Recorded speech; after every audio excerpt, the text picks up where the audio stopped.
Can you hear me now? Oh my god. What a disaster. Flanny, thank you so much for the raid. I'm so sorry. I was thanking you and then I realized that I was muted the whole time. Exiled Faye, hello, good morning. Shagraz, hello, how are you? Flanny, thank you so much for the raid. I was actually lurking in your stream while I was eating breakfast not that long ago. So I've also completely messed up Clicky Clack Cam, so that's great. We'll figure that out as we go. Sakadetsu, hello. Metal Gear Kirby, hello. How are you? Runewolf, hello. Senator, hello. How are you? Vinyl, thank you so much for doing the shout out. Also, how are you? Peter, again, thank you for the resub. I did say that while I was muted. Of course you wouldn't have been able to hear me. Oh, you're tolerating my barely tolerable bullshit. Peter, you're amazing. Please know that you're amazing. Nova the Vibe, hello. I'm so sorry I was muted for so long. I'm a bit slow this morning, so I do apologize. Exile Faye, thank you so much for using your Prime sub here. You only get to use that one place every month. I appreciate that you picked me. My heart is breaking not being able to hear Megan. I'm so sorry. I checked that both the cameras were working this morning, and I guess I forgot to check that the mic was working. So that was very fun. How are you, friends? Angel Faye, hello. How are you? Mustang, also hello. Oh my goodness. Lomi, hello. It has been one of those mornings. I'm so glad so many people are here, and we've got a hydrate from Halo Banshee. I haven't had coffee and it's already 12:35. Nova, I'm so sorry. I think it was yesterday or Saturday, I didn't get coffee until like 11 o'clock, and I was like, this does not work. Cheers, Halo, for the hydrate. I'm doing okay, despite all appearances. I'm okay. I'm running a bit slow this morning. I had a very groggy morning. Just kind of one of those, woke up, didn't want to get out of bed, was like, I'll just lay here an extra 5 minutes. That turned into an extra 15 minutes, turned into like an extra 40 minutes. So, usually I'm pretty good about like when my alarm goes off. I actually just, get up and just get going, because if I don't, then I end up extremely groggy. And today I was just like, no, I don't, my brain, whatever. So bed is our friend, everything outside of bed is not our friend except for snacks. Yeah, no, I totally felt that way this morning. Also, it was warm in my bed, and it was very not warm in my house, and I was like, it's cold out there. I just want to be warm for like 5 more minutes. But here I am. I'm here. I'm feeling pretty decent. We got more snow over the weekend. Like, it had finally switched to being rain, and most of the snow melted, and I was like, great, like, I'll take an early rainy season. And then it snowed again over the weekend, and I was just like, I don't want this. So, yeah, I just was like, it's warm, and I've been sleeping with an extra blanket because I've learned, I don't actually know if this is like directly related to my medication, but I seem to be a little bit more sensitive to hot and cold, and I don't think it's like my medication making me that way. I think what's happening is, because as some of you know, I'm on anti-thyroid medication, so the point of it is that it's supposed to make my thyroid produce the right amount of hormone. And so I'm wondering if my temperature sense has always been a little bit wonky because my hormones have always been out of whack, or at least for a while have been out of whack. And so I'm much more sensitive now to it being a little bit cold or a little bit hot. So I've been sleeping with an extra blanket, and it was just very, it was very warm and cozy in my blanket burrito this morning, and I didn't want to deal with anything outside of it. So I'm late to start stream. I'm a little all over the place. I do apologize. But thank you guys so much for being here and hanging out with me. In Minnesota, we have 3 springs: the fake out spring, the warm before the cold, and spring. Yeah, Minnesota, I imagine you get some pretty cold in Minnesota. I almost feel bad complaining because it's probably way colder there than it is even here. I actually had the windows open in the office today. Nice, Peter. I think I missed something Exiled Faye said. I usually start the day with a hot black cup. Sometimes I will follow it with a milky cold brew. See, that's how Dahmer drinks his coffee, is black. Black as black can be. And I need sugar and a little bit of oat milk in mine, or just... Actually, I don't taste much if I don't sweeten it right now, because my sense of taste, there we go, words, is really wonky right now. So it needs to be like the right temperature and the right sweetness, or I just taste nothing. Or I just taste bitterness. The older I get, the more sensitive to cold I get, but I think that's more Raynaud's thing than anything else. Yeah, totally. If you have Raynaud's, I don't know if I'm saying that right, but if you have that, yeah, it'll always be a little bit, it'll always be a little bit harder, because you'll get super cold and you won't be able to control it. Contry it? Yep. Also, Flanny, how was your stream? I'm assuming that you may have gone AFK to get some food or whatever, but if you're hanging out, how was your stream? So late, how could you? I know, Shagraz, how dare I spend a few extra minutes in bed? I'm so sorry. Good at now I'm freezing. Blankets! Snow doesn't exist in my neck of the woods. Oh, Runewolf, I would send you... If I could bottle up some of our snow and send it to you, I would, but it would just be water by the time it got to you. Black as his humor, black as his hair. Yeah, pretty much. Tamarin does have a really black sense of humor. Sometimes when I'm writing him, I'm just like, people are gonna read this and think he's horrible, but that's just, he's a soldier and he has gallows humor, and that's just kind of how it is. Runewolf, you live in a desert. I'm a little tiny bit jealous right now because it's so cold, but I know in the summer I would hate living in like desert heat, so it's like the trade-off, right? I like my coffee with a little sugar, a lot of silk soy creamer, and a dash of reishi mushroom powder. That sounds delicious, honestly. Black as midnight on a moonless night. Exactly, Sugaraz. Exactly. I like my coffee to be 90% milk and sugar. That's my husband. I'm 90% coffee and like 10% milk and sugar. So... Pug! Hello, how are you? I feel like it's been forever since I talked to you. How's it going? This is, is it just me or everything thing? My friend got me a new blanket for Christmas and I love it, but it lives in the living room and I know I can just go in and pick it up, but its home is in the living room, so I can't get it. Oh no, I carry this all over the house. I've been sleeping with it at night. It is my couch blanket. Oh, I guess you guys can see it in the clicky clacky cam too. It's my couch blanket. It's my office blanket. If I love a blanket, I just cocoon myself in it all day. But I feel you. Sometimes I did buy myself a plushie for the living room because I didn't want to always have to run to the bedroom to get the plushie off of my bed. So now I have a bed plushie, which is a dragon. And I have a couch plushie, which is Pusheen eating a cookie. And I'm happy about it. Okay, let me reorient Clicky Clack Cam so that it actually... I almost said shows the basement. Where is my brain today? So that it actually shows where the typing happens. It is very... very weirdly bright in here this morning. I guess maybe it's not weirdly bright, it's just morning sun. That's the morning, this is the morning sun over here. So I can't do anything about it. 20% creamer, 80% coffee? Yeah, I can feel that, Nova.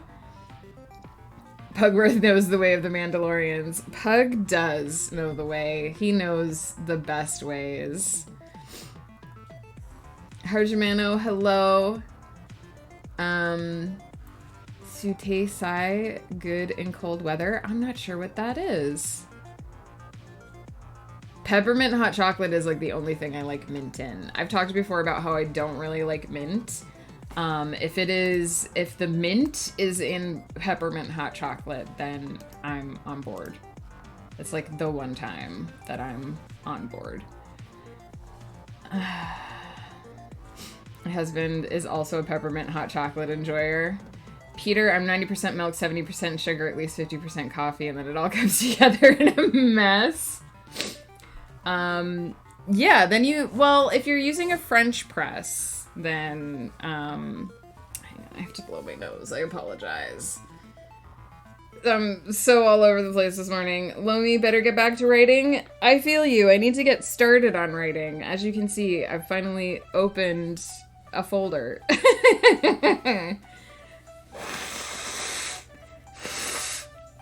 No, peppermint hot chocolate is great. Honestly. I bet the old ball and chain loves hot chocolate.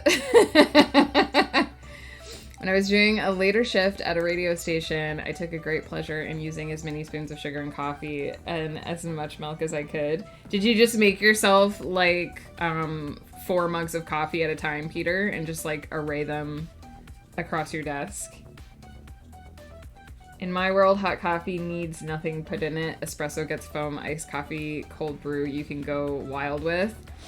Yeah, Damarin lives in a world where there's only one type of coffee, and it's hot and it's black, and it's fresh out of the carafe, or not at all.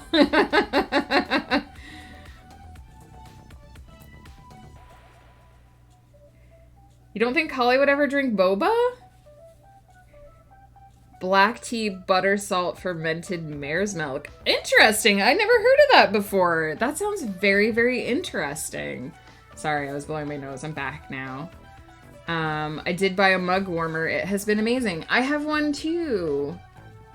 I still right now have to fiddle with reheating my coffee a lot because my taste buds are weird right now, and if my coffee gets like lukewarm, I just don't taste it anymore, but the coffee warmer helps. An auto shut down after 4 hours. That's such a good idea.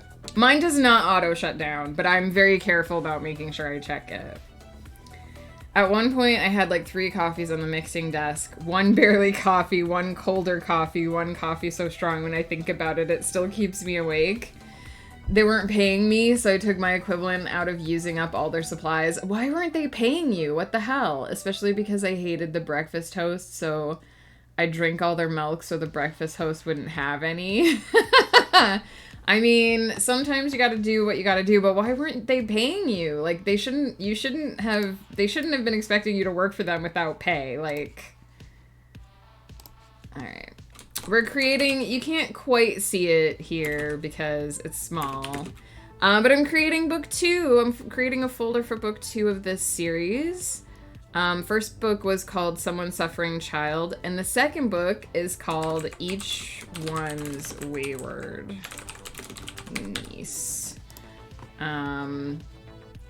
So right now, both of the titles are references to Elaith, our main character.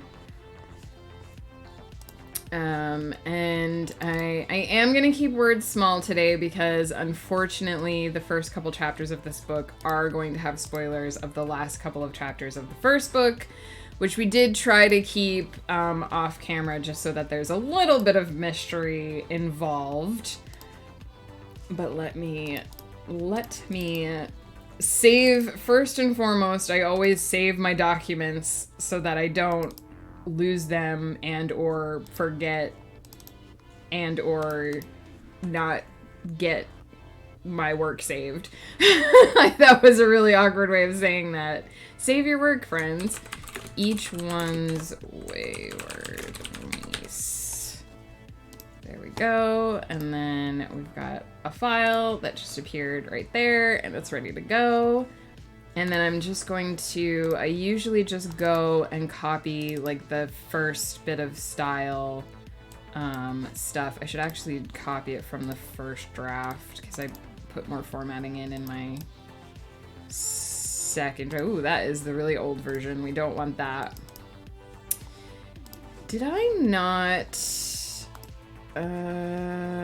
Oh, that's right. It was this draft. I was like, did I not make a draft copy?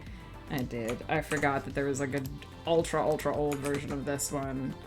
So here we go. I'm gonna change the title.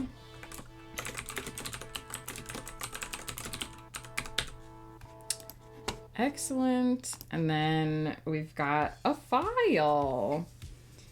I was told money was coming. 6 months later, they fired me without a penny. So did they never, like, give you back pay, Peter? Because I'm pretty sure you could take them to court over that. I know the UK has weird, like, employment contract stuff, but that sounds illegal. Don't do like me and save them in multiple spots and then forget to update all the versions so you can't find the latest one. Yeah, so I feel like my am I centered in this frame? I don't feel like I am. I feel like my organizational system probably counts as not extremely organized. It could probably use with an update, but then I'd have so many projects to go back and reorganize that it would just not be worth it. But it is at least organized enough that like I know where to look for everything, and I keep everything in that organizational system. So I always know where to find, like, if I'm away and I need to work on a like version of the document that's not in the place where I keep the main version, then I make sure that I know, like, I mark it and I put it in the place and stuff, because I would have a panic attack every time I opened my file otherwise. Not even travel expenses. It's something I'm still angry about. I mean, I don't know what your current situation is, Peter, or how it necessarily works in the UK, but I think that would be worth pursuing, because it sounds like they owe you 6 months of pay. And you are entitled to be paid for the time that you worked and the effort that you gave to them. People don't work for free, especially if you had some kind of contract proving that they owed you money for the work that you were doing. There's hopefully there's some way for you to in the future receive that money. I know that things are pretty tight in the UK right now as well, so every penny is important.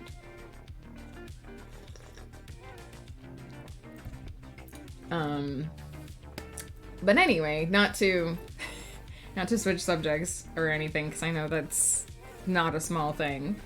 I want to get started here because it is almost 11 o'clock, and I do have to do quite a bit of writing on this. But just because we're gonna be in a few minutes here, Peter. Just because it's been a little while since I worked on this on stream. I mean, I guess it's only been a week or two since I worked on this on stream. So just a quick update on this project. I did write the majority of Everyone's Child 1, which was Someone Suffering Child. I did write it completely on stream. We outlined it on stream. I did all the initial world building for it on stream. All of the character building, all of the, like, places, you know, we went on Pinterest. We did all of those things that are, like, the early part of the process. And I actually wrote the entire first book on stream, although I did hide about the last 25% of the book just to keep things interesting when people read this in the future. That was a very interesting process for me, because I don't usually let people see, like, what's going on in my brain behind the scenes. I usually do a lot of that muttering to myself, and then just kind of show people the after results when things are finished. So it was really kind of interesting to actually just do a whole book on stream, and you can actually go on YouTube if you want to. You can actually go on my YouTube account and you can watch the entire creation process from outline to end of first draft on YouTube and just see how I essentially crafted that book. My intention had originally been to completely edit that book on stream as well, but it just became clear with the time constraints that I had at the end of last year that I wasn't going to be able to do that. So only some of the book was ultimately edited on stream. There are a couple of VODs of that as well. The editing for that book was very difficult, actually. I think because this is a first in series and I'm still kind of learning the characters, there was definitely a lot left out, especially I think I dropped the ball a bit with Jaeolin's storyline. So the three main characters in this are Eleith, who is our goddess avatar, who is on a holy quest from her absent mother, the creator goddess of this world. We have Jaeolin, who is sort of her unlikely companion. They basically met in mage prison, but she doesn't know that he is a mage spy sent to keep an eye on her. And also that he harbors this ancient shadow being that he encountered accidentally while doing forbidden magic. And then we have Ciri, who is a member of a cult called the Watchers, who are trying to create the ultimate destiny, bring about this ultimate destiny or ultimate purpose for the planet that they inhabit. And they seem to occupy this sort of anachronistic keep, floating keep, which seems slightly more technological than everything else in the world that we've seen so far. And also they seem to worship a giant hourglass, which is significant for reasons. So I think part of the reason why the editing for that was so hard was because it's a new series. I'm still getting the hang of the characters. I had definitely left out a lot of Jaeolin's plot, so I had to go back and change things so that it felt like something was actually happening to him instead of him just being along for the ride. And I definitely had to, the secret stuff at the end that I was sort of keeping off camera, there was essentially, I had kind of written my climax in such a way that it didn't feel very climactic. It felt anticlimactic. So I had to go back and sort of split things up a bit and rewrite the story in a way that pulled attention actually through to the ending. And I'm feeling a lot better about that book having done the edits. The editing really, like doing the edits for this series have really kicked my ass so far. I'm not looking forward to editing this one, even though I haven't started it yet as a result of that, but I'm hoping as I get a better handle on these characters, that it will ease sort of that process. So I did last Tuesday, I sat down and outlined the second book in this series. You can't read it because it's here, but this is our outline for book 2. Of Everyone's Child. I was very, very, very nervous when I sat down to write this because I only had a very, very sketchy and vague idea of what I actually wanted this to be. I had written in my day planner what I wanted the ending of this book to be, and I had basically nothing else. I knew that because we have these 3 knight characters and each one of them is testing Eleith, 2 of them have tested her in the first book, so I knew that there was a 3rd test and that I wanted that to be the sort of main conflict at the beginning of the next book. I wanted that challenge to be bigger, to be more difficult, for the stakes to be higher, and I knew what I wanted that challenge to be. In the first book, Eleith has made enemies with the Mage Council by essentially attacking one of their cities, and so the challenge that is going to be put to her by Drungaleith, the last of the 3 knights, is to make peace with them. So I knew that that had to happen. I had no idea how it was going to be accomplished, but I knew that that had to happen. And then I had the final sort of conflict where I knew where I wanted the book to end. The only other notes that I had for this were I wanted there to be a hag. I wanted them to encounter a hag in a like mystical forest. Theodore and Tinker, hello, how are you? What is up? Welcome in. I wanted there to be a hag that would like speak prophecy at them. And that was it. That was like the extent of my notes, which is like 4 scenes. Doing well, glad to hear it. I hope the week is treating you well so far.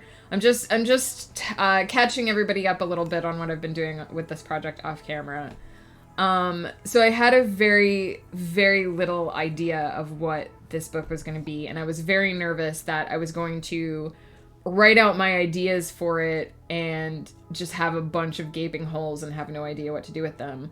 But when I actually sat down and started making a list of all of the things that I wanted to do with this book, there was actually quite a lot. And by the time I wrote down my ideas, I basically just took an approach of, have I changed my hair? It looks darker. It's just wet. I usually, before I stream, I throw it up in a bun, so you guys don't usually get to see.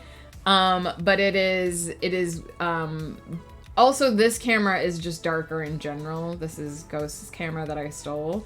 But my hair is wet. That's why the outside part, this part looks lighter and this part looks darker, is because it's still drying. But yeah, I was very, very scared, but I took the approach of, I wrote down all my ideas for Alea's story, I wrote down all my ideas for Jaelin's story, and by the time I got to Ciri, I was like, oh, this actually is a full novel. There's actually enough content here that I've already basically created my novel outline. I just have to put it in the order and break it down into the scenes.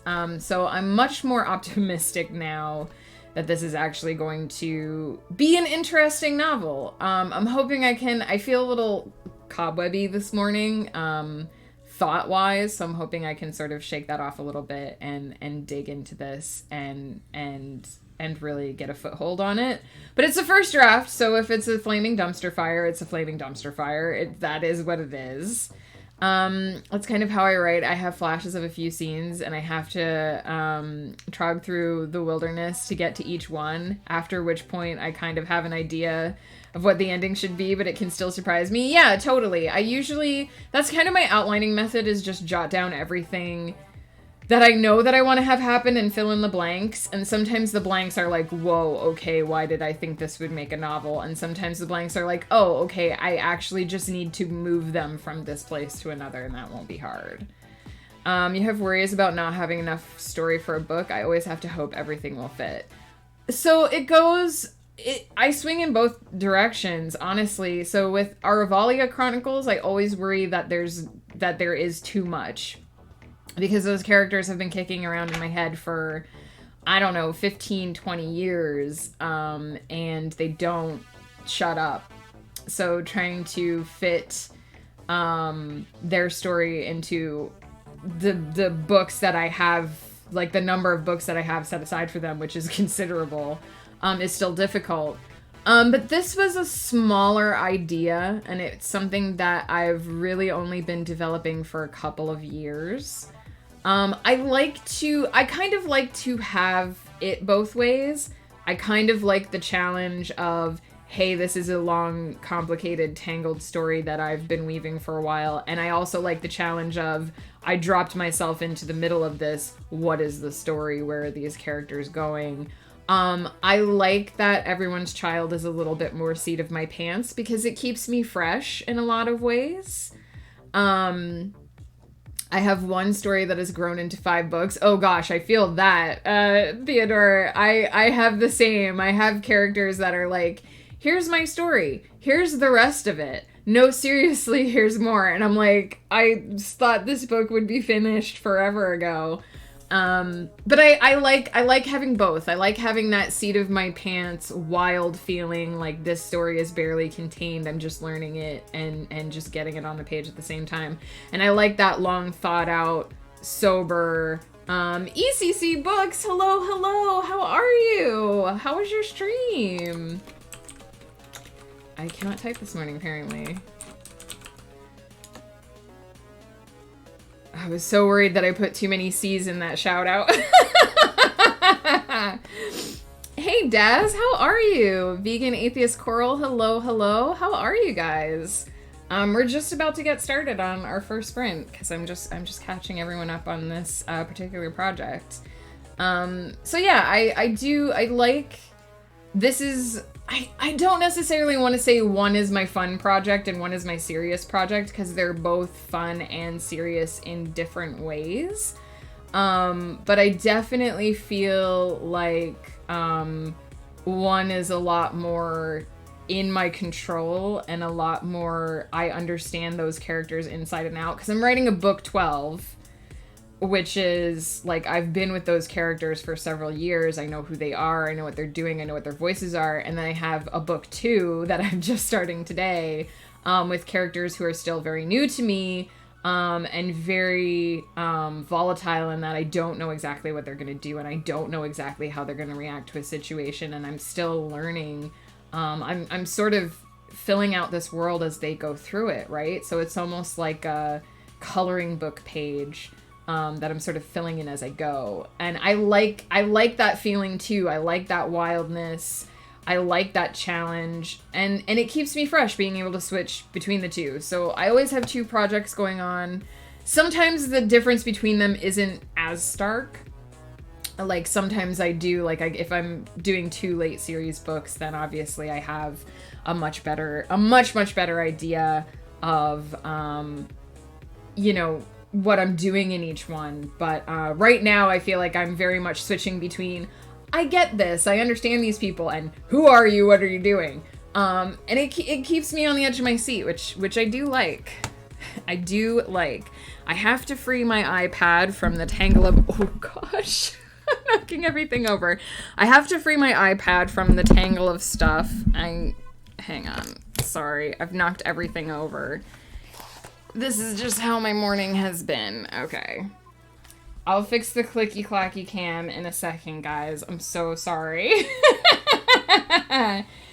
Chaos. Where's Tempest? We've got so much chaos happening. So yeah, I'm going to set this up. I might do, I know I'm so slow to get started this morning. I'm so sorry. I might do a quick AFK and just reheat my coffee because as we've discussed it, if it's like lukewarm, I can't really taste it. And then we will dig in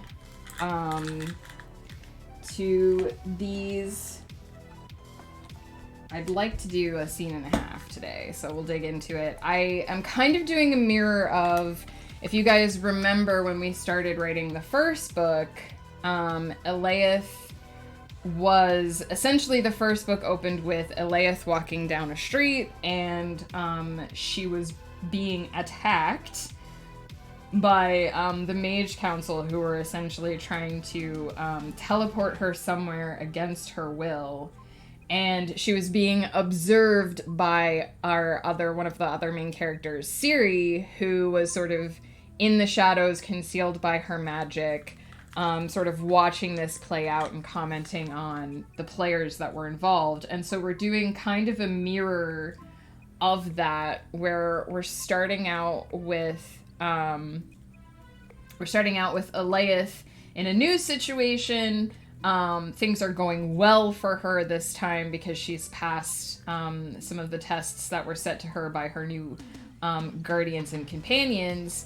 And now we're seeing Ciri sort of watching her situation and feeling quite a bit different about their positions and sort of the switch in their positions now that things have changed a little bit.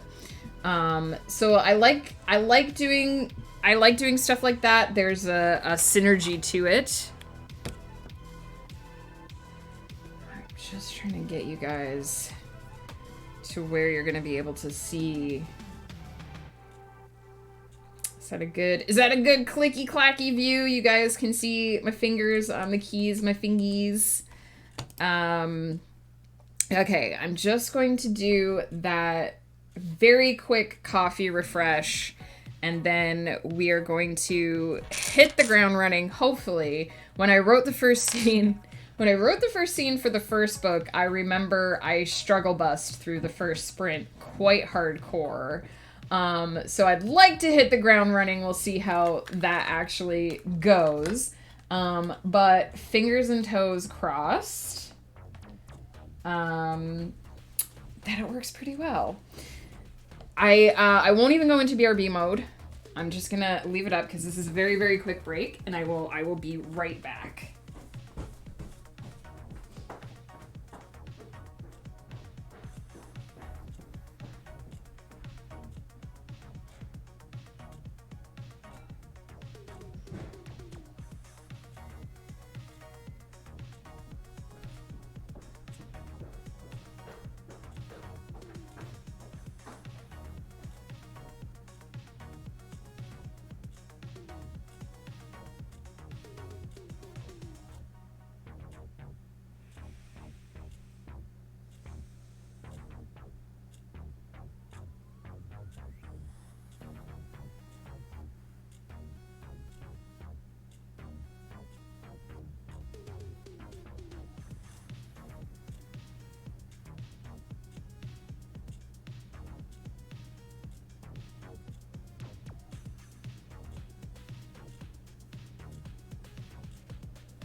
Much better.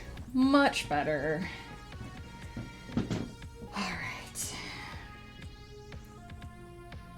Don't know if you guys can hear me walking around, but I had to get new slippers. Unfortunately, my unicorn slippers that I was using before were adorable, but they disintegrated.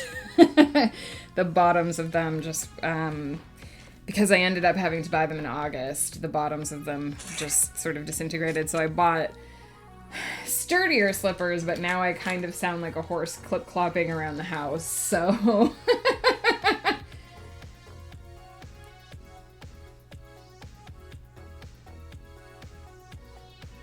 Alright. We've got white noise, we've got clicky-clacky cam. Let's get... I know, I was so sad, Atheist Coral, because they were super adorable, and, like, the heads were fine, but I was basically walking on the hardwood floor, so I got myself some nice comfy. They're not nearly as cute, but they're nice and comfy, so... I know, the unicorn ones didn't clop. I was so tempted to try and, like, stretch the skin of the unicorn ones over the new ones, but then I was like, that just feels morbid. Yeah, I was tempted to do exactly that, because because the cute parts are still fine. But then I was like, but then will it look like I stretched the skin of a unicorn across? Because they're different colors and everything. You guys are tempting me. I'm tempted. Let's have, for now, let's have 20 minutes on the clock. And do some clicky clackies. I do still have the unicorn slippers. That can still be a future project. Should be in the right spot. Heck yeah! Oops.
Whenever I flick my hand to the side like that, it's to touch my iPad screen so it won't go to sleep. In case anyone's wondering why I do that occasionally.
Megalodork. Chat, if you have any suggestions, please toss them at our friend.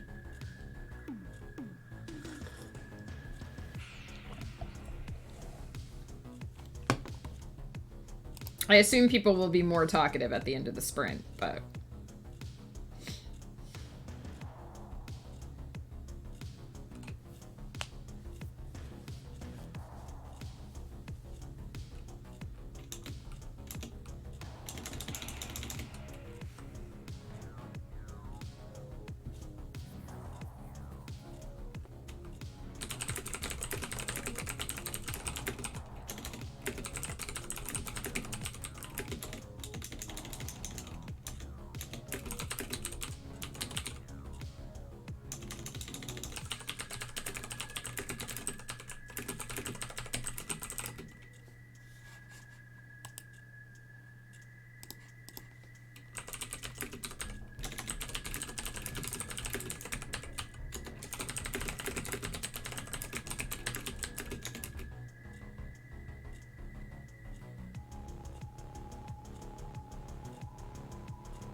do I want to actually say?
All right.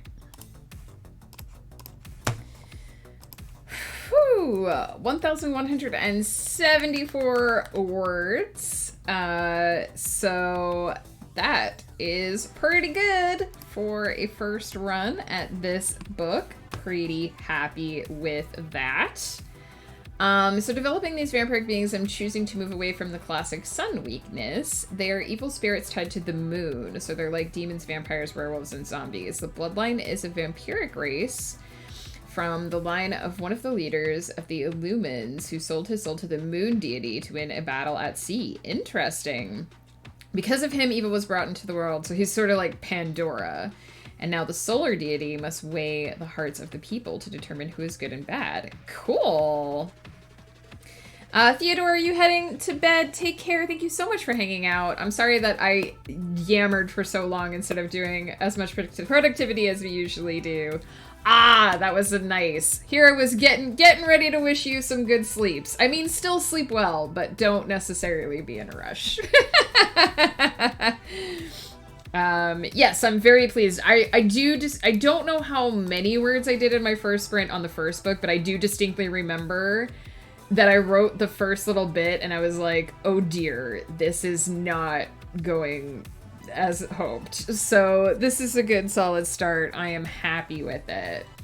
I was going to say, I guess it depends on, if this is a completely fantasy world, then the sun and the moon might not interact the same way that they do here on Earth.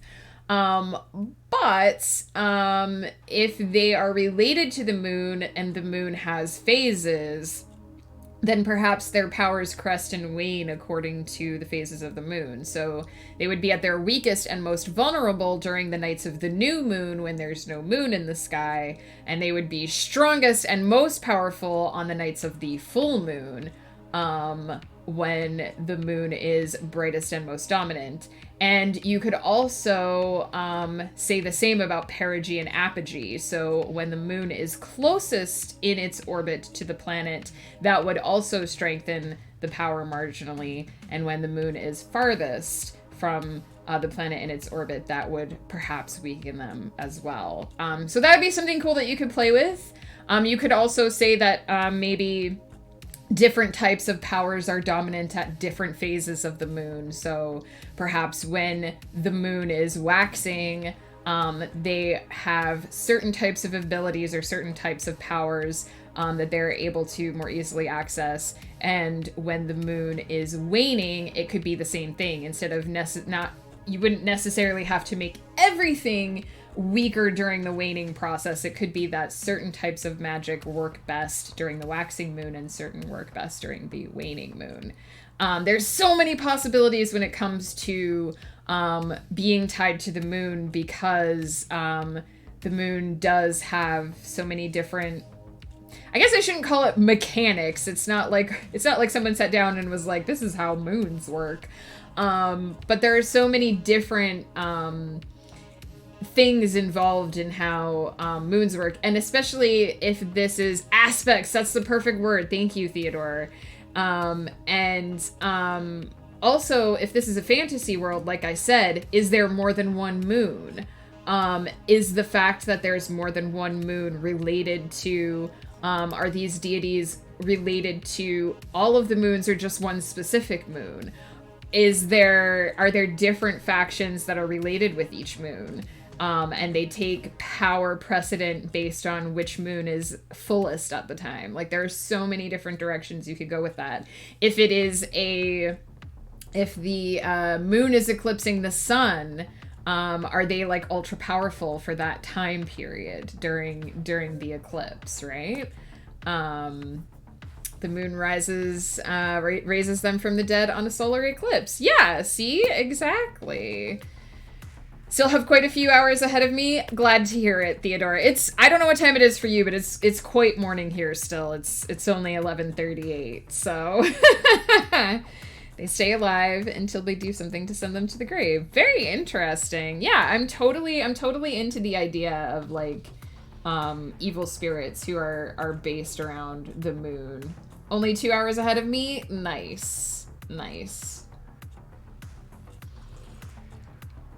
Yeah, since I've started hanging out on Twitch, I've learned that it could be any time for anyone everywhere. So if someone's like, it's bedtime, because I don't think Neo's around today, but I know he's in France, and he's quite a few hours ahead of where I am. So when it's morning for me, it's evening for him. So sometimes if people are like, I gotta sleep. Peter, too. I don't know if Peter is still hanging out in the chat, but I know Peter is pretty opposite the time zone scale from us as well, being in Scotland. Did I just hear France? Yeah, I don't know if you've seen him hanging out, Caternator. First of all, hey, how are you? Thank you for lurking. I greatly appreciate it. Our friend Neo the Comfy One, currently Neo the Baguette Schmoozer because he lost a bet. But our friend Neo is from France. That is where he lives. So, are you in that area as well, Caternator? I don't know why I got so high pitched there. But yeah, that's where he's from. So I know sometimes he's around a lot and sometimes he's not around much because he could be working at this time. He works a pretty robust schedule. Coffee is very flip for me too since they're in Japan. Yeah, I always feel bad because I don't catch very many of Coffee's streams. Because I feel like the Japan-Australia time zone is like almost exactly opposite to the Pacific one. So like when it's daytime for them, I'm sleeping. So I do try to raid Coffee a lot if I'm streaming in the afternoon and I see them on, just because I don't get many opportunities to raid them.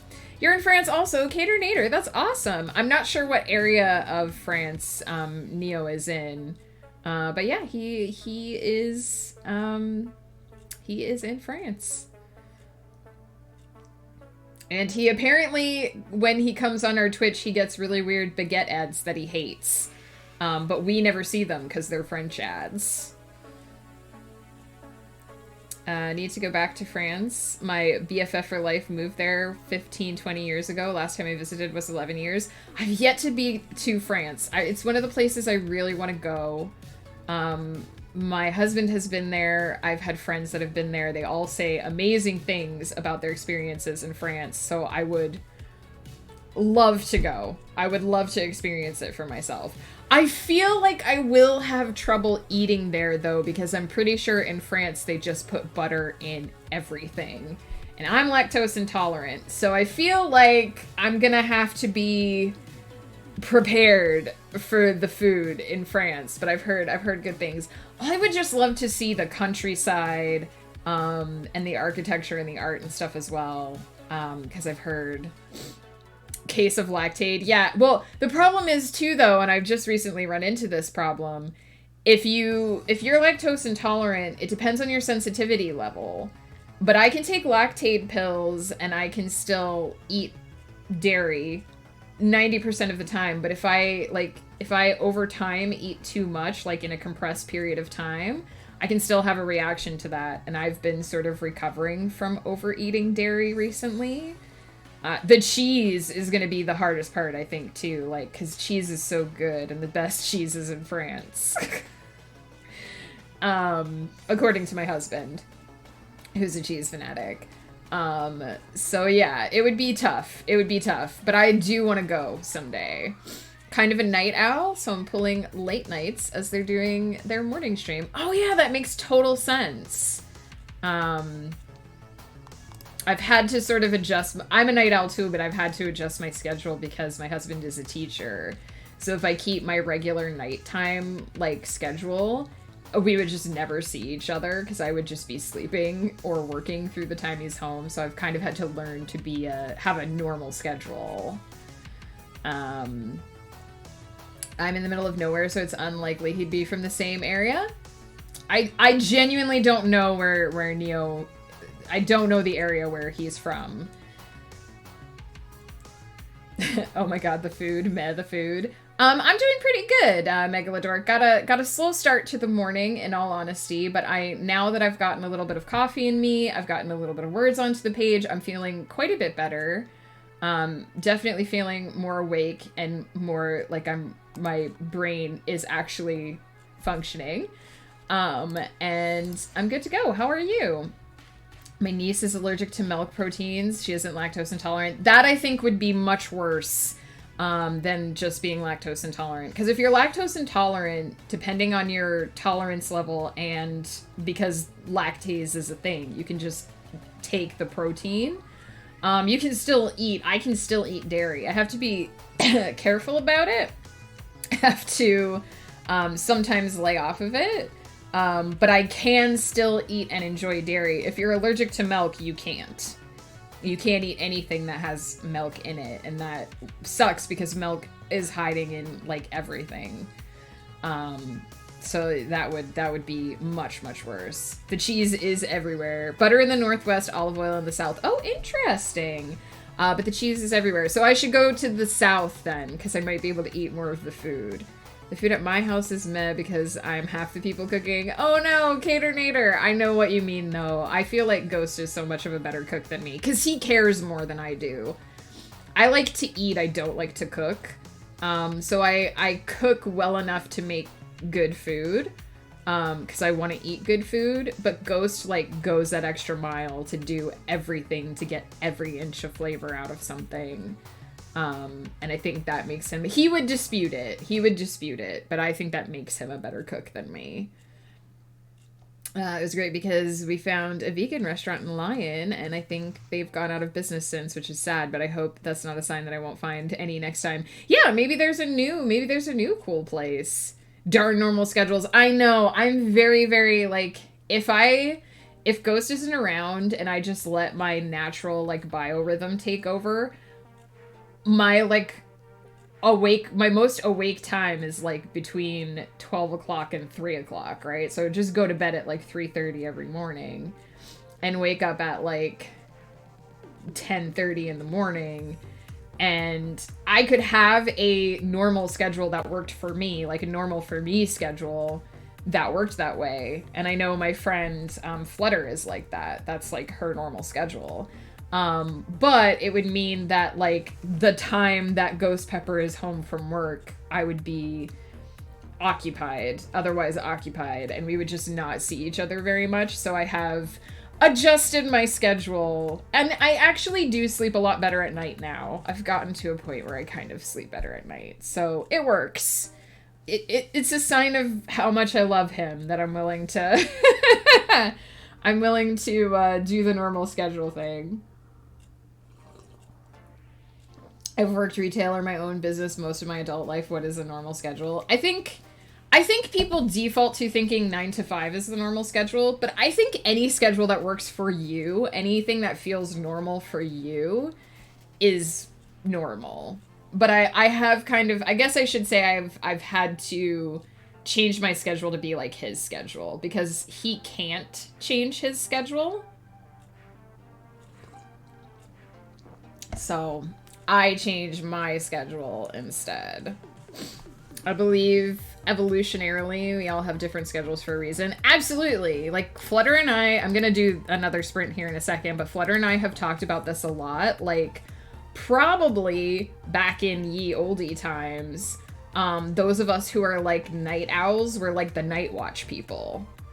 Exactly. Someone in the cave dweller days had to be awake while others slept. So we would have been like the keeping watch at night, preparing the stuff for the next day. Like we would have been those people who were naturally awake at the time when the day people were sleeping. And it probably made perfect sense that instead of having everybody sleep at night and everybody awake during the day, that it would have been staggered. Also, there's been evidence that suggests that the 8-hour sleep schedule was an invention of the industrial era, the Industrial Revolution, that prior to artificial lighting, like electric lighting, and factory days, that people actually slept in 2 chunks. And so there's evidence that suggests that people slept for 4 hours and then got up and did stuff in the middle of the night, and then went back to sleep for another 4 hours, and then got up again. So our modern schedule is not really what was natural for us to begin with. You settle to the person with the schedule that is decided by someone else. Yeah.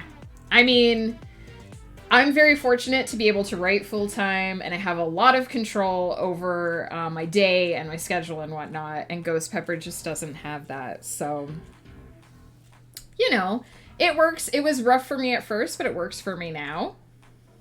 It's natural to wake up in the middle of the night for a bit. Yeah, I've read a couple of... Because at first there was only one article about it, but now I've read a couple of things, like they're studying it. And it's very fascinating how how basically changing to an industrial society ruined a lot of things, including ourselves. Anyway, let's do another 20 minutes of clicky clackies, and then I'll take a proper break, do another coffee reheat. I think I can live with lukewarm coffee for a couple minutes here. And get a few more words down in this scene. I don't know if I'll fully finish this scene just now, but I feel like it's doing most of what I want it to do so far, so that is good. So we'll put another 20 minutes on the clock and see how this goes.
Bats are adorable. I feel like bats get a very bad rap.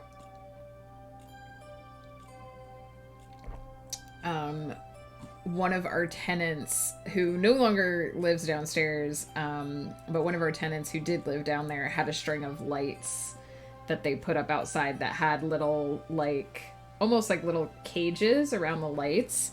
And one day we went down and we found that I guess a bat hadn't been able to get back to his regular sleeping place for the day. So he had curled up in one of the little light cages and just slept there all day, and it was adorable. And we hoped that he would come back, but he never did. Sag.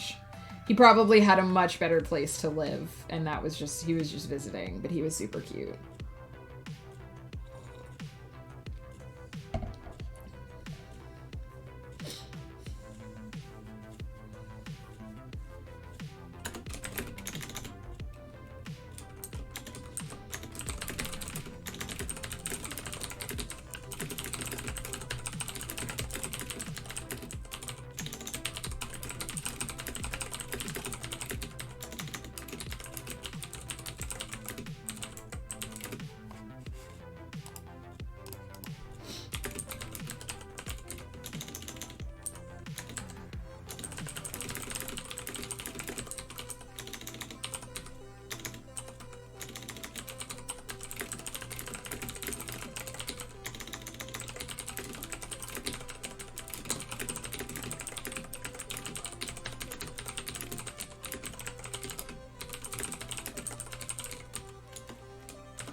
3,000 words, Lomi. That's amazing. You're beating me. I'm only at 2,230 for the day.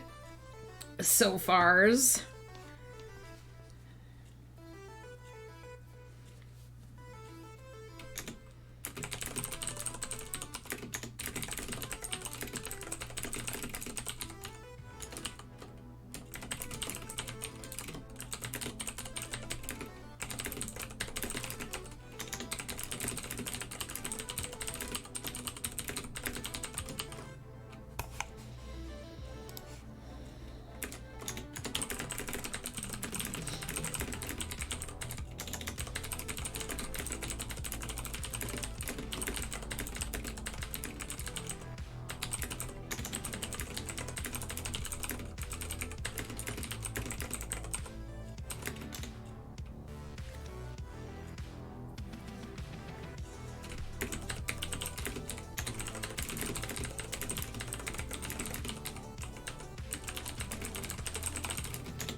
Stopping there since I gotta go get Munchkin. I would have gotten more if I hadn't wasted some time this morning. Told myself I was gonna try streaming while I wrote, spent a whole hour setting everything up, then chickened out. Oh no, Lomi! I'm sorry to hear that. I hope that you're able to do a stream later this week though, because I'd love to pop in and lurk on you while you are writing and do some audience clicky clacking. But yeah, there's a shocking amount to set up. My first stream was not pretty. There's a shocking amount to set up the first time you do a writing stream. But hopefully once you get everything the way you want it, it'll be much easier. So I am at 2,394. I'm very close to the end of this scene. I pretty much just need to figure out where I want to wrap this up, because then I will be switching perspectives to write a bit from Siri before we pause for lunch. So where did I gotta remember where I stopped the first time.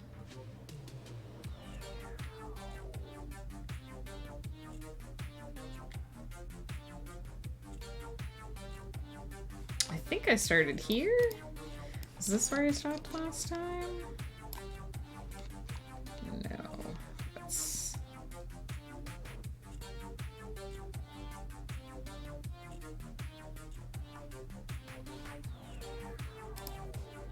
I started here. That's right. So that was 1,220, that sprint. Not bad. I'm feeling pretty good about that pace. I had definitely slowed a bit after coming back from Christmas break, but I feel like I'm getting that good momentum back. Thanks, Lomi. I'm feeling good about this. I have been consistently nervous about this particular project because in a lot of cases it hasn't gone, like, not exactly, I shouldn't say exactly the way I expected, because what project ever does. But it was so far outside of what I expected, and I struggled with different things than I thought I would struggle with, that I've worried that I haven't really connected with this project in the way that I wanted to, and haven't quite been as excited about this project as I wanted to, but I'm very pleased with how this is going. I'm feeling quite connected to this book now that I'm getting it started and getting the ball rolling again. So that's good. That's a good feeling. I'm basically, usually with my series, I mean, your mileage may vary however you end up writing your stuff, but with my series, I usually take the first couple scenes to sort of catch everyone up on what has happened in between books. So in this case, we have only a small break. Some days have passed. I might adjust the amount of time in between, just depending on what feels right. But a little bit of time has passed. Not a lot. We're probably talking about a couple of weeks here. So that the aftermath of the first book has been dealt with a little bit, and I'm able to show you guys what it looks like a little bit after that. This sort of rest, this sort of pause that the characters have had from their journey, and to sort of catch everyone up and say this is what they've been doing, this is what they're getting ready to do. It's a little bit recapping what happened in the first book, so that if it's been a couple months, Flutter, hello, thank you so much for that lurk, appreciate. Hope you're doing well. Are you off today, or are you Tuesday, Wednesday off this week? I know you're lurking, but so you don't have to answer. Just wondering. I know your weekend shifts from time to time. Either way, I hope you're having a fantastic day. And if it's the start of your weekend, I hope it's a fabulous one. Yeah, so it's a little bit recapping what happened in the last book in case there's been a couple of months in between. Just letting people know, hey, this is where you left off. This is what's happened in between. This is where we're going from here. And every book after the first book, you do need at least a little bit of recap in there so that if it's been a while since the reader read the first book, they can really quickly get oriented without having to reread an entire book to get there. That's my philosophy anyway. So it's a little bit recap, and it's a little bit setting the scene, saying we're switching gears to this now. This is what's in the main character's mind. This is how we got here. And so it's a little bit of a transitionary scene, but I've tried to make this particular one not just feel like a transition, but to feel like things are happening, like there are things to be seen. I probably will need to go back and spruce up my descriptions a bit in here, which is very common for me. I don't write enough descriptions in my rough drafts. Bird of Inferno, hello, how are you? What is up? We're just about to take a quick break, and then we'll be doing some more clicky-clacking. I probably have to do at least 2 more sprints to get to where I want to be before lunch. That's all good. So yeah, I feel like this is coming out. This is a rough draft, so it's gonna get a once over, or it's gonna get more than a once over, but it's gonna get torn apart later anyway. But I feel like for a rough draft, it's coming out in equal parts recap and new action, and that makes me feel like I have found this story. I have found where this story needs to start. I haven't started like 3 miles from where I needed to be. And that's making me feel a bit more confident about digging into the nitty-gritty and getting it going. So I know I'm only like 2,400 words in here. That's a lot of thoughts to have about the first, 2.5 K of a book, but it's making me feel good. You have a cold? Oh no, Bird of Inferno, I'm so sorry. Just ate some good food, and I have some mint tea with honey, so it's helping. I'm so glad to hear that. The only time that I drink mint tea is when I am sick, and it is so good for your throat and your sinuses. Absolutely. I think I've said this before, but my go-to tea for when I'm feeling like stuffed up and not well is Tazo Zen. It has just a little bit of spearmint in there, and if you drink that with a scoop of honey, hot and with a scoop of honey, it is so, so good for your throat. So yeah, I'm glad to hear that that's helping. I hope you feel better soon. Colds are the worst.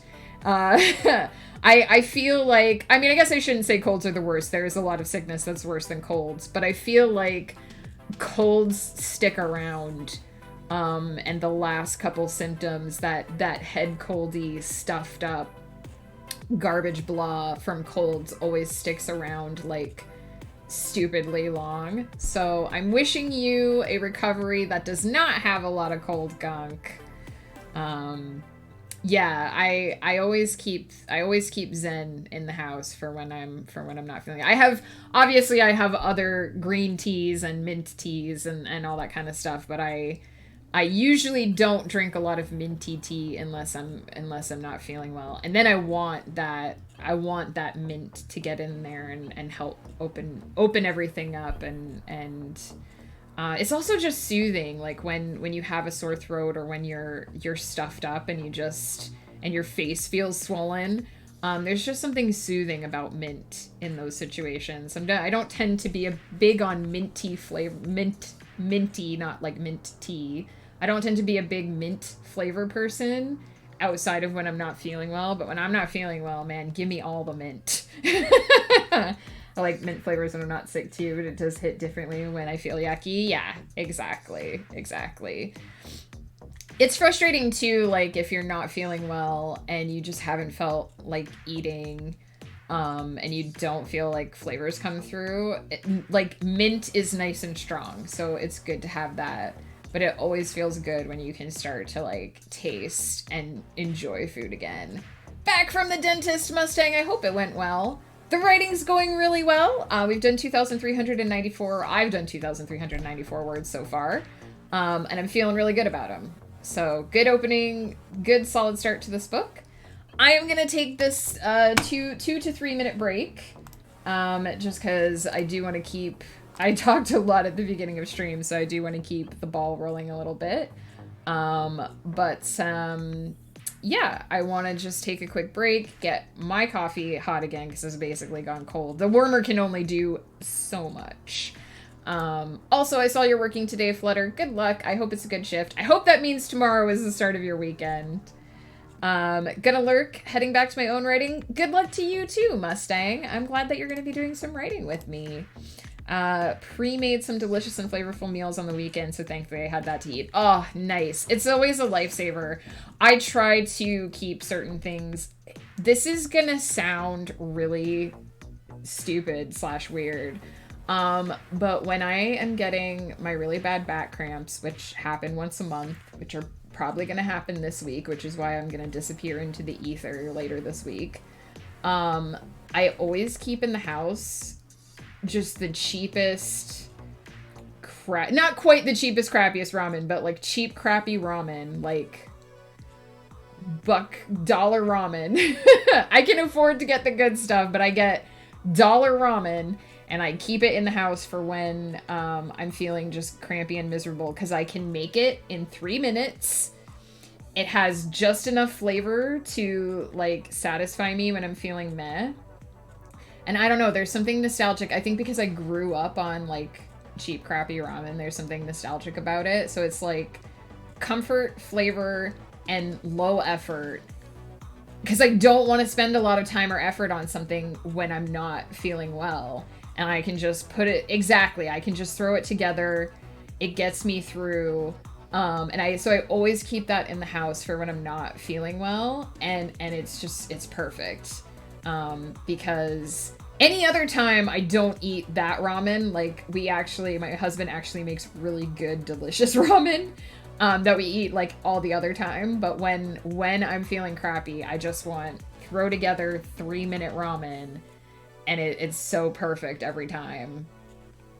On that note, I'm gonna take a quick break, and then we will be back with more clicky clackin'. Have some grumpy Dahmerin.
I return.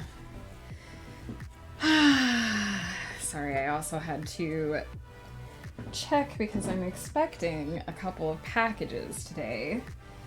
And one of them is from our good friend, It's Woof.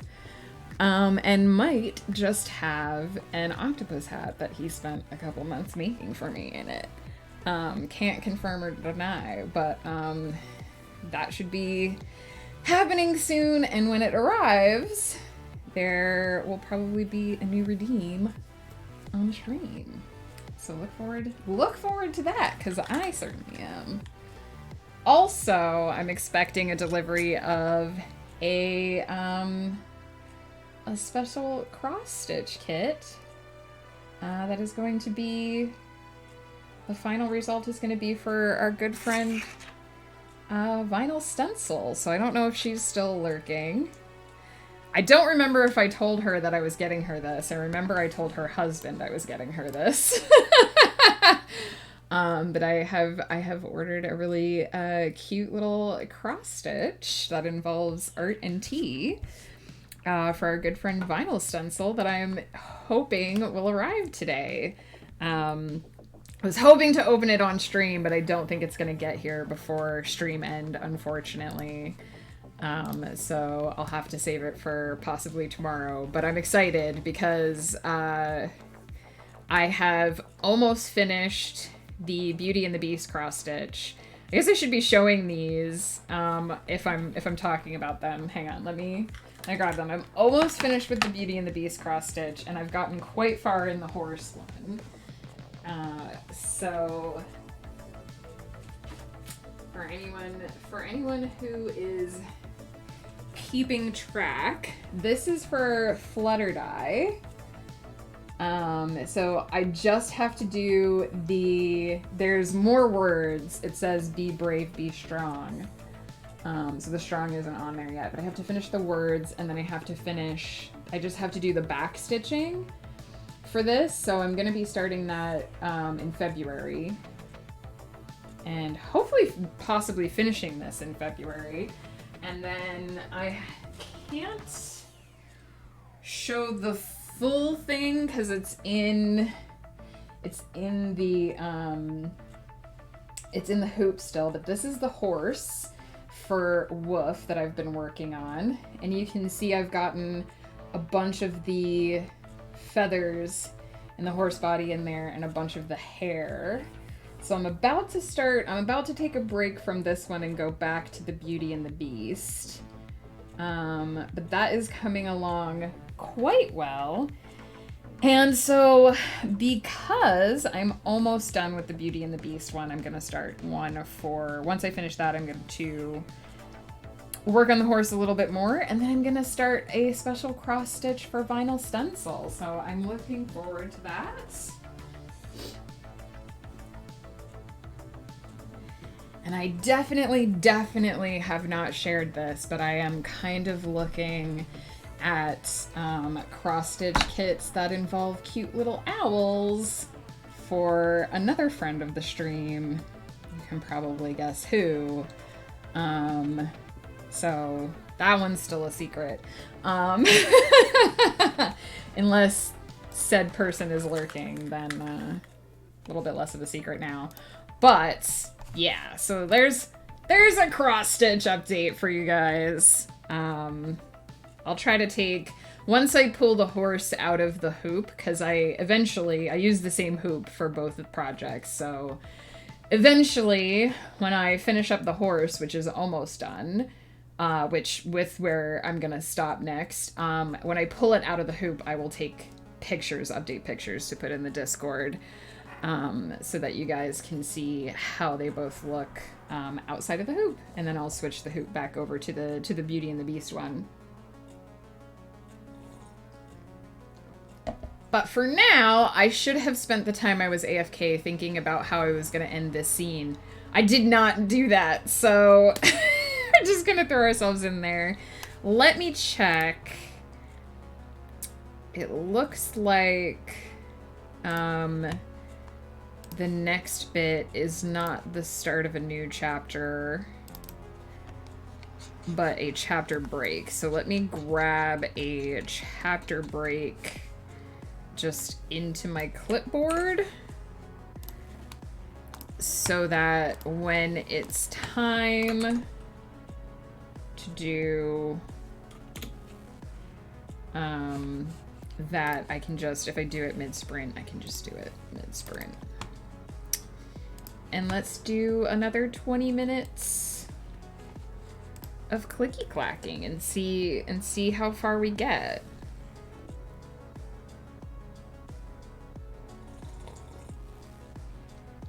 Because I don't think this scene will be a full 3,000 words, which is fine. And I want to get a little over 1,000 words into the second scene before I stop for lunch.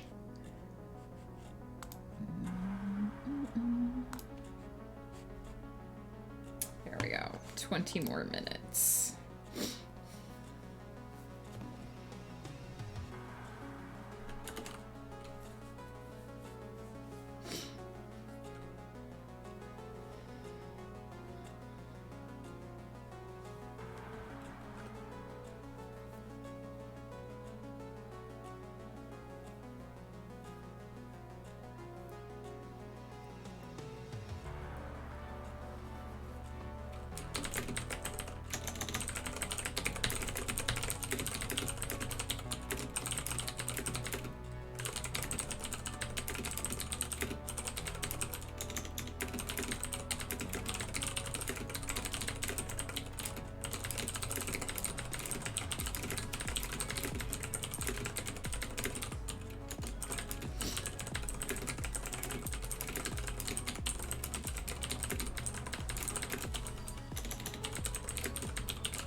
Suddenly my brain has decided it hates all words.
Well, I literally said I didn't think this scene would be 3,000 words, and I just hit 3,006, and I'm not done with this scene yet. So there we go.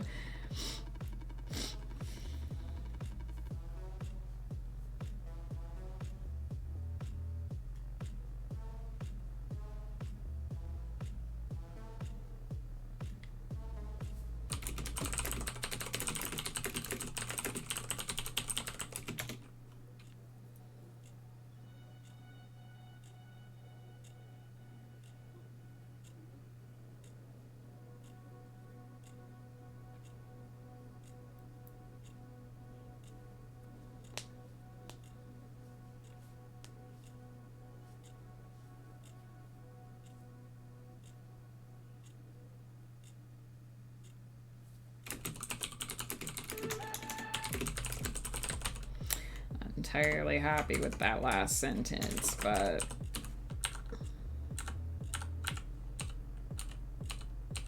that's what editing is for. All right, and since we have 8 minutes left on the sprint, I'm just gonna go ahead and start the next scene and see how far I get.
Apple, hello, hello. How's it going?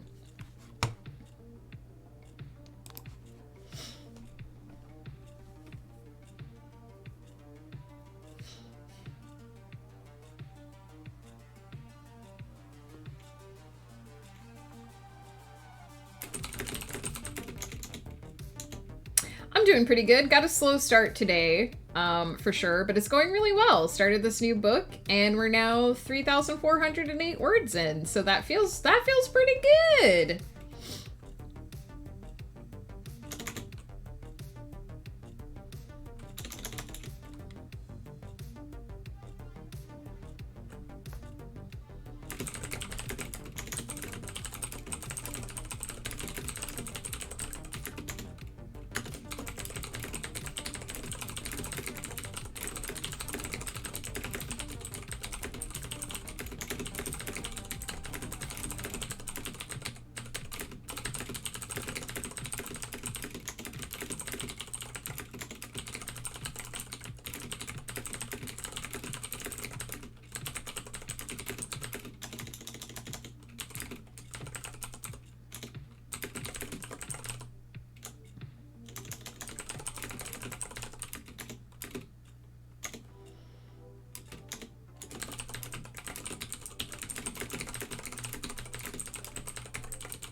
Finishing that thought there. So we are at 3,483 words today on stream, and in this book, I don't even have to highlight it to see, since this is a brand new document. So in the new scene, we have only 461 words, which is fine. And in that sprint, we had, where did I start?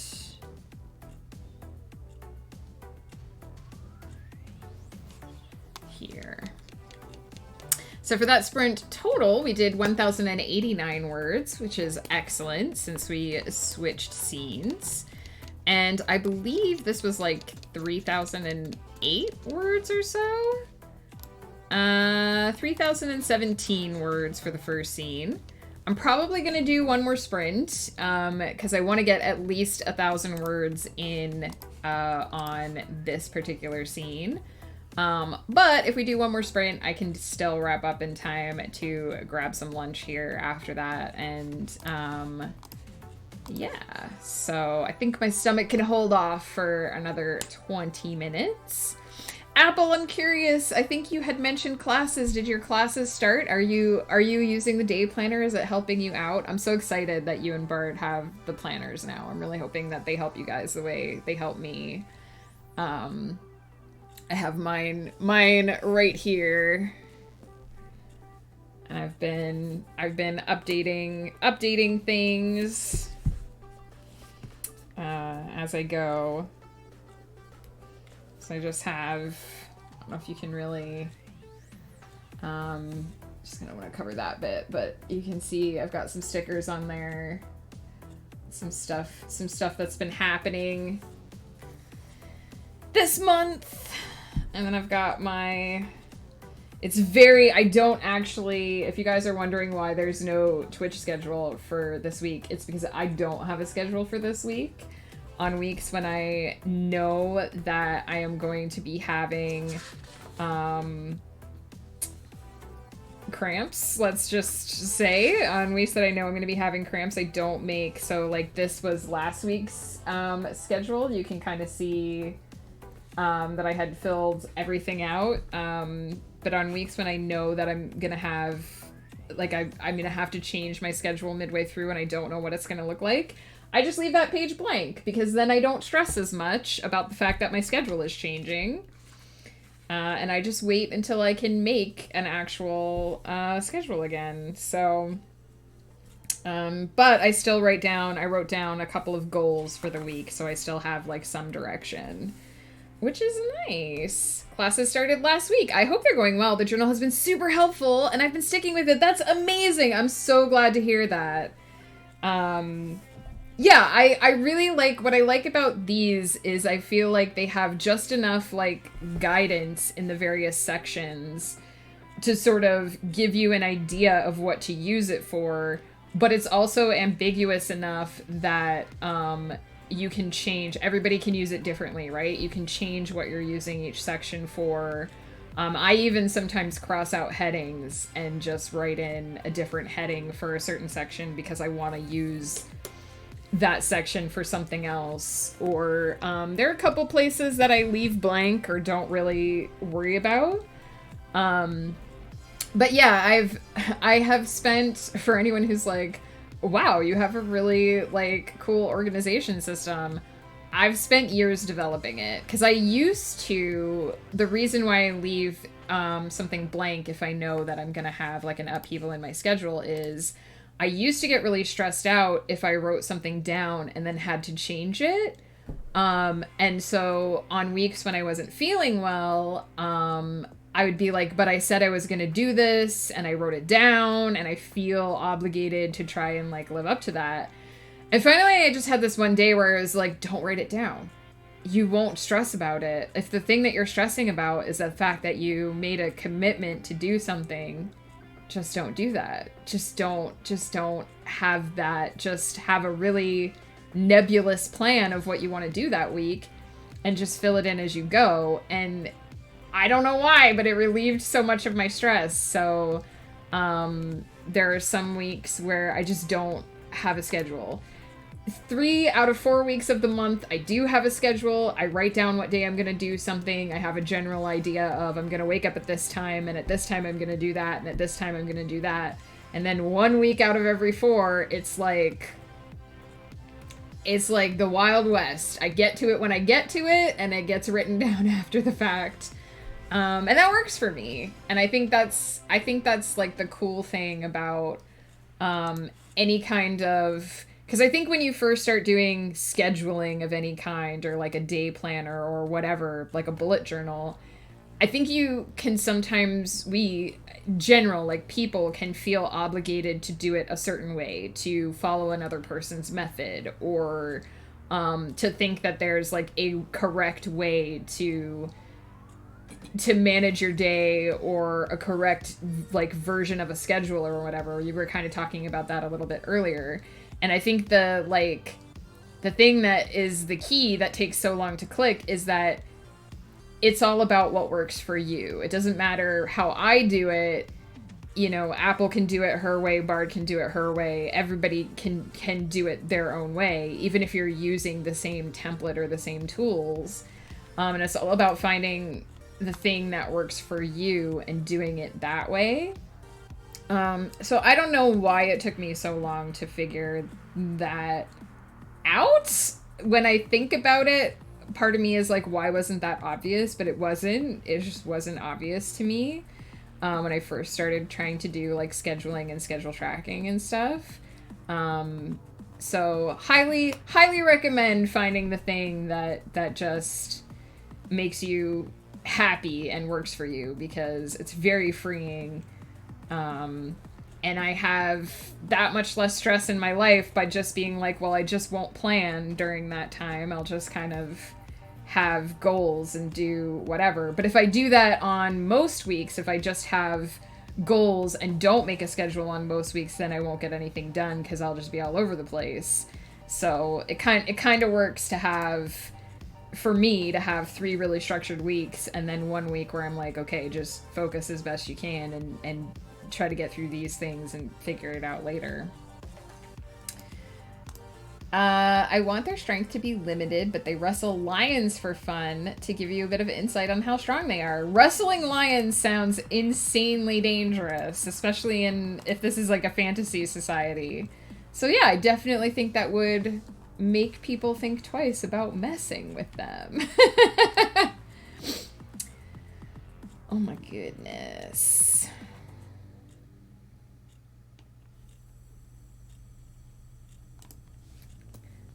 All right, I'm gonna get back into this scene. I feel like, so the premise of Ciri as a character, and this makes her very challenging to write, is that she is a watcher. She watches.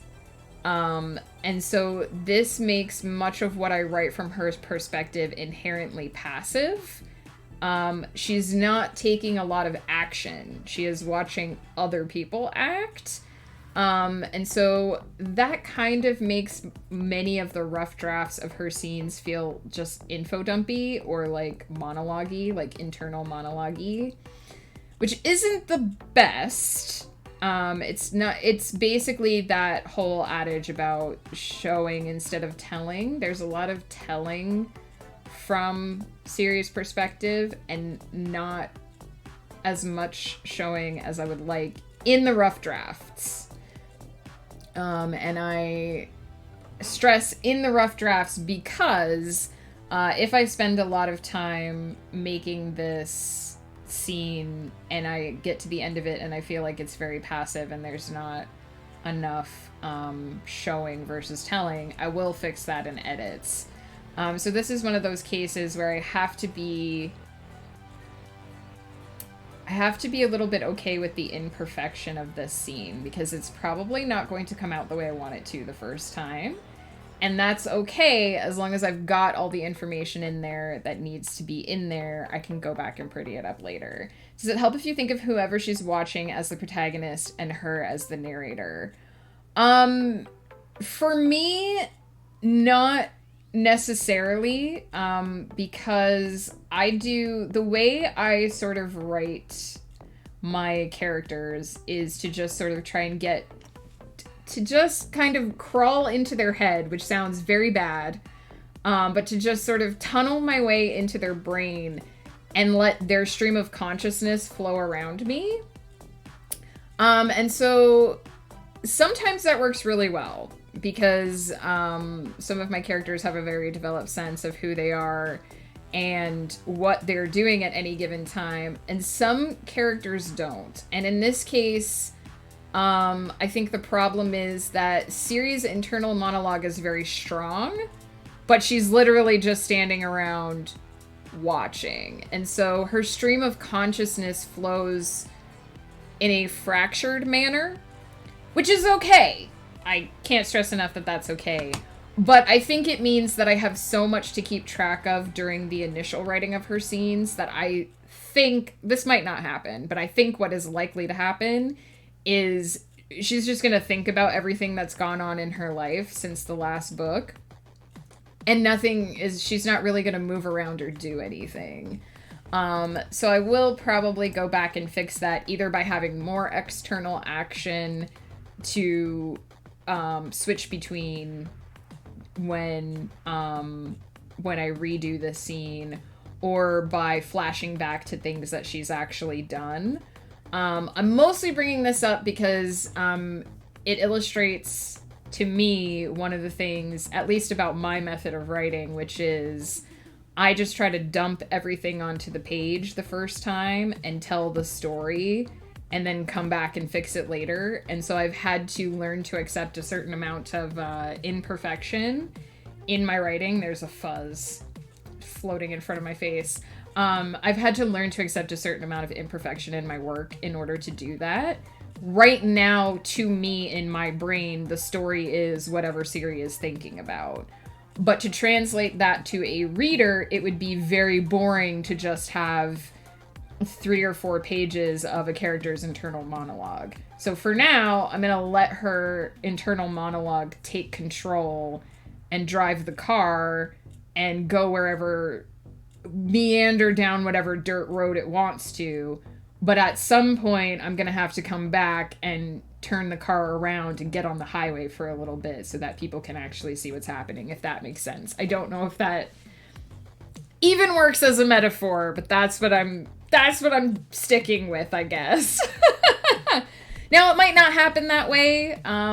Sometimes if I'm conscious of the fact that, hey, I've done a lot of internal stuff, I will clue into that and say, okay, do external action for a moment, or use this part to show my character doing something. Sometimes I'm able to do that in the heat of the moment because I realize that it needs to happen, and I can just sort of naturally insert something and again fix it up later. But sometimes I get to the end of a scene and I'm like, oh, I would have to go back and reread it to add the stuff in, and then I just save it for edits. And you can have writing moods. This is a thing I don't think I've talked about a lot before. You can have writing moods. Sometimes when you are in the mood to just write internal monologue, you will find that you just write a bunch of internal monologue, and you might go back and read something and be like, wow, I forgot to do a bunch of stuff in this scene. Or you might be in the mood to write dialogue, and you might go back and read the dialogue and be like, there were no action beats in this dialogue because I was so wrapped up in writing the dialogue that I just didn't care about anything else. That's okay too. Just for anyone who's like, oh my god, that's me, I'm doing it wrong. No, you're not. That's totally fine. Like, your brain is going to focus in on certain things on certain days. And when you go back to edit your work, you're going to be like, yeah, I was in this kind of mood that day. I was in the mood to write something heavy that day. I was in the mood to write something humorous that day. I was in the mood to just do dialogue that day. That's okay. If that's what came out of you on that day, that's fine. You just go back and add your action beats in later. You go back and clean it up later. Dealing with writing moods on editing days is a whole other can of worms. But on writing days, if you're in a mood, it's fine to just embrace it and let that stuff come out and deal with the other stuff later. So main reason I mention it is because I know at like midnight tonight, I'm gonna lay down in bed and be like, I didn't put enough action in that scene. But instead of waking up tomorrow morning and tearing it apart and putting more action in it, I'll just make a little note and put more action in it during edits. It's very hard to learn to do that. I know I make it sound as if you just click your fingers and you just snap your fingers and just do it. And I know that's not necessarily the case.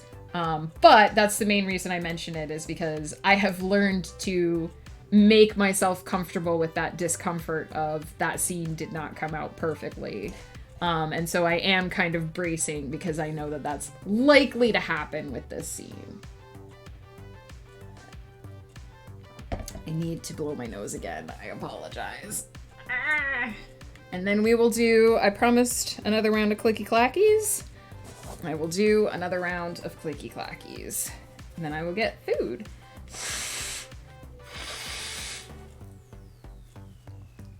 But yeah, 100% if you ever... Also, if you ever felt really good about a scene, and then you go back and read it, and you're like, what the heck? It feels like it's missing a bunch of elements. It's probably just because you were feeling really in the zone and really in the mood with what you were doing at the time. And that's it. You just have to go back and put in the stuff that you were feeling at that time. Editorial schedules can take a while to put together. Totally. Totally.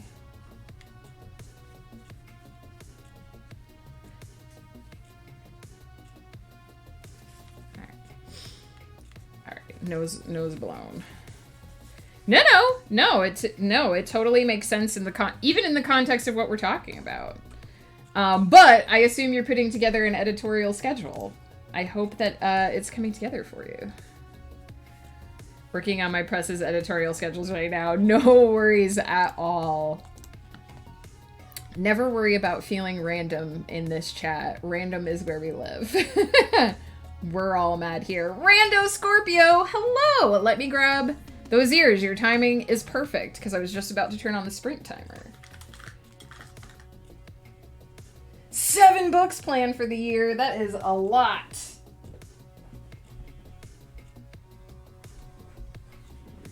That is a fair few. I'm actually gonna ditch my blanket while I'm up. Because I feel uncharacteristically warm, which I'm sure will change as soon as I eat food.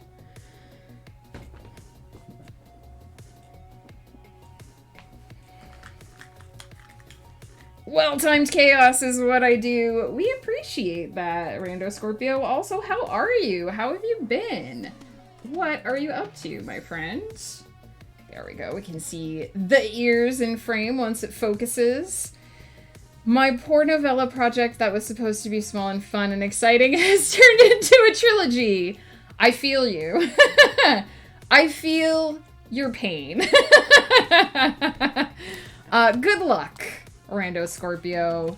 We are all wishing you good energy for that. Growth and multiplication is what I do. That's what happens to me every time. Every time I try to write a short story, it turns into a series. I've just sort of given up on the short. Alright, now we've got some ears. Let's do some clicky clackies.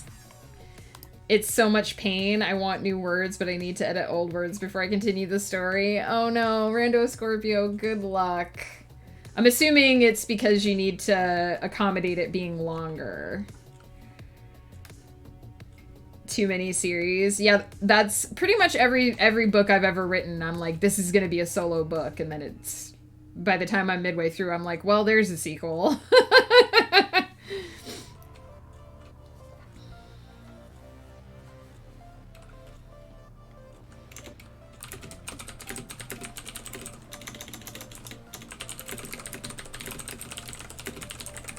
Remember how I said I was looking for ways to make the action external? I just thought of a way that she can visualize something and make it feel like an external action, even though she's internally imagining it.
That's where I am with my mermaid series. It was supposed to be a short story. Now I have another spin-off story and a novel. I still can't wait to read more of those. Exiled Fae. No pressure, but I'm really excited to learn more about that world.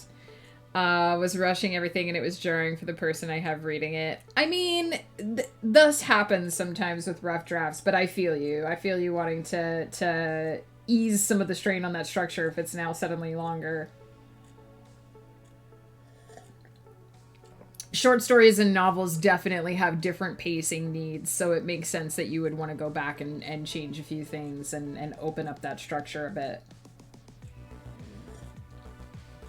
Listen to me talking about it like you're adding an addition to your house, but you kind of are in some ways. Like, it's apt.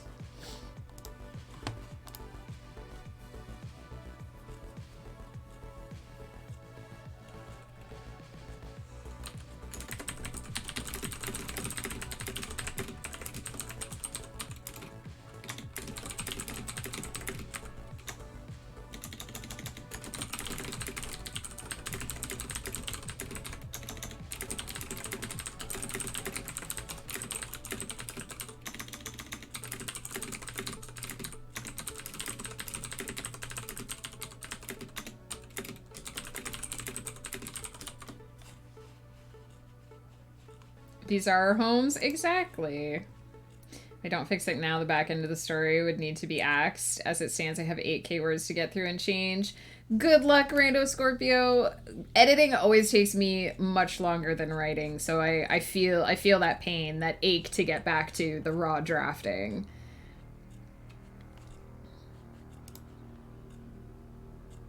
Three hours per chapter. That's about, honestly, Rando Scorpio, I'm about the same. So editing is not my favorite. Yeah, I might be able to belt out 1,000 words in 20 minutes, but if I edit that same 1,000 words, it's gonna be 40 minutes to an hour.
My brain has suddenly decided to forget all the words again.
I'm gonna lurk and do edits, rewrites. Good luck, Rando Scorpio. I hope it goes well.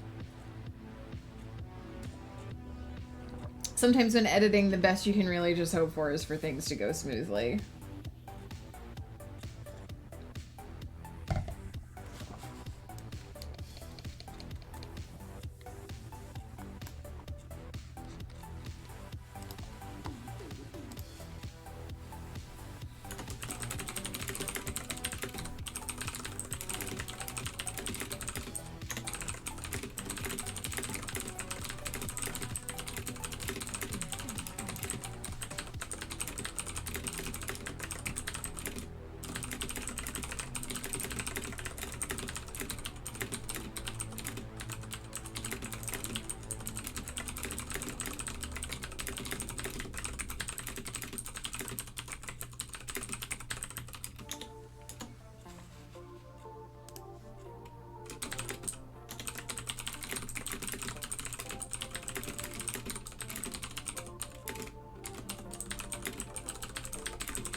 Hey, Neo, how's it going? We were talking about you earlier. Because I don't know if Cater Nader is still around, but Cater Nader was saying that they are also in France. Also, I hope work and whatnot has been going well for you, Neo.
Cademon1, thank you so much for the follow. I recognize your name, Cademon. Is this a alternate account? This is the old Cademon. Perfect.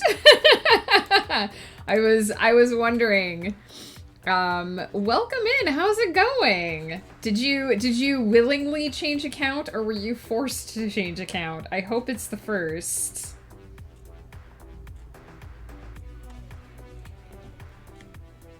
Feels silly. I mean, you don't have to share if you don't want to. No pressure.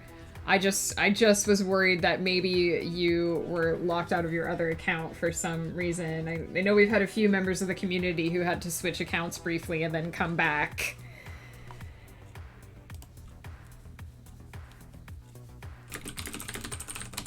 Just finish that sentence, as I think that is going to be our last sprint for the morning. We started, I remember I started mid-paragraph.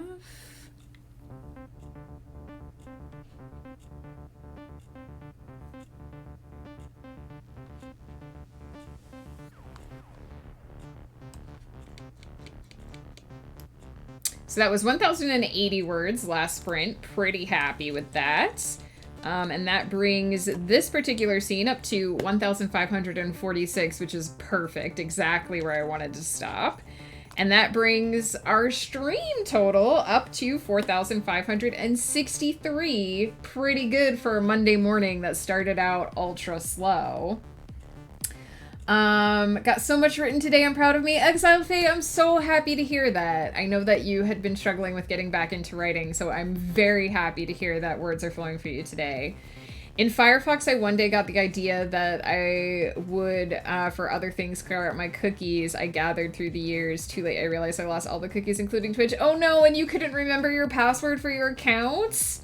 I am, like, fanatically careful about my cookies because I hate logging back into all my... I'm logged into so many things throughout, like, my Chrome, and if I have to relog back into one or two sites, I'm like, whatever, but if I have to relog back into everything, I'm just like, no, this is not worth it. So,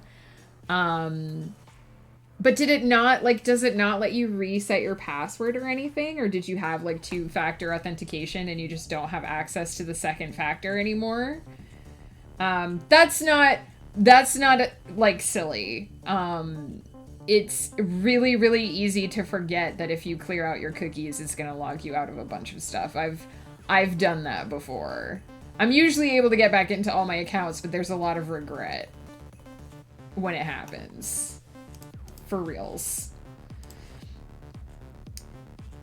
I still cry because I can't get into my old RPG live journal anymore. Oh no, Exiled Faye. I had a live journal as well. It's all very locked down now. You can't read anything on there. Vegan Atheist Coral, thank you so much for the follow. I appreciate it. I did have a live journal, but it's all locked down now. You can't read anything there. I made all of this stuff private. Yeah.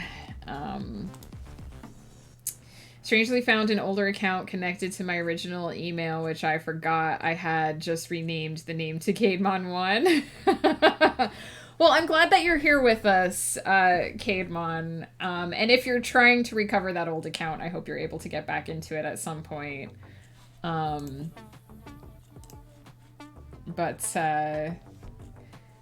Man, does it suck when you clear out your cookies and suddenly you're like, oh no, what was my password for that? Mine is all private too, so I can't read except all the old RPG logs for nostalgia purposes, and it makes me sad. Oh no, the email for it doesn't exist anymore because I let the domain expire. Yeah, that sucks. There's a few things that I wish I either hadn't abandoned the emails or had like done forwarding or something for it before I stopped using them. Because there are a few things that have gone into the ether forever for me as well. But hopefully, if it's on the internet, you can hopefully get back to it someday. There's always a hope if it's on the cloud, right? I do, unfortunately, I know some people, Kademon and Neo, I know, Neo at work can't talk much. No worries. I appreciate you stopping by. I know you guys just got here, but I do need to go get some lunch, so we are probably going to do a raid. It bugs the hell out of me that I have to accept cookies in some pages or I can't go there. It is a pain in the butt. But the reason for it is just because it's not the best method, but it's currently how basically websites track your identity and like your settings and like what you've chosen for that particular domain. And I don't think it's like the most secure way for anything to do anything, but it is just kind of the way that we've set things up now. I always hope that things will become more and more secure in the future, and cookies is one of those things that they should probably, I don't know, look into updating because it's kind of old and out of date. But understanding a little bit about the back end, because I've done some web coding before, I do understand why most sites rely on them so heavily. But it would be nice if when you try to get rid of the bad cookies, you don't like accidentally get rid of the good cookies too, if that makes sense. Because sometimes the only way to completely get rid of something that's a bad cookie from a bad place is to get rid of all of everything, and then you're like, well, there goes out all the settings I wanted to save. And it sucks. Let me remember to switch my headphones back here so that I can hear what is happening and don't accidentally double sound the stream for you guys. Oh gosh, Glowworm is around again. Sadly not writing, so I don't know if that will drop in on her, but check out Glowworm94. She is streaming Death Stranding, apparently. Let's see. Who is around?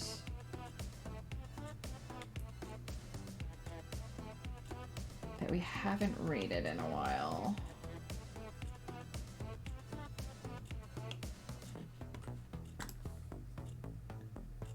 Try to find someone who is also doing productivity so that for those of you who are working, you can get more work in.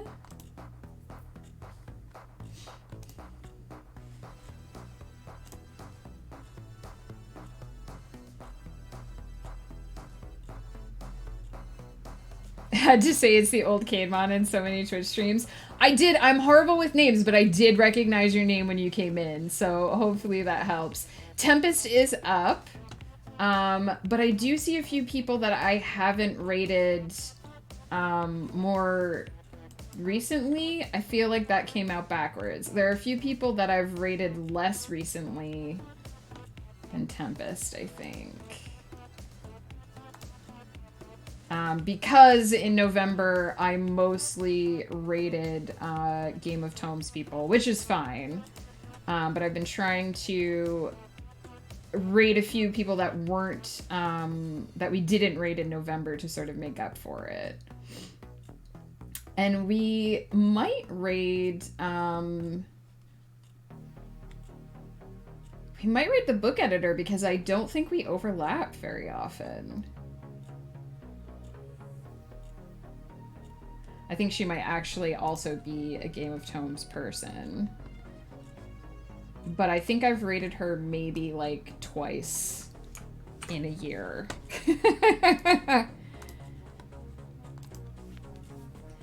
So let's head over there.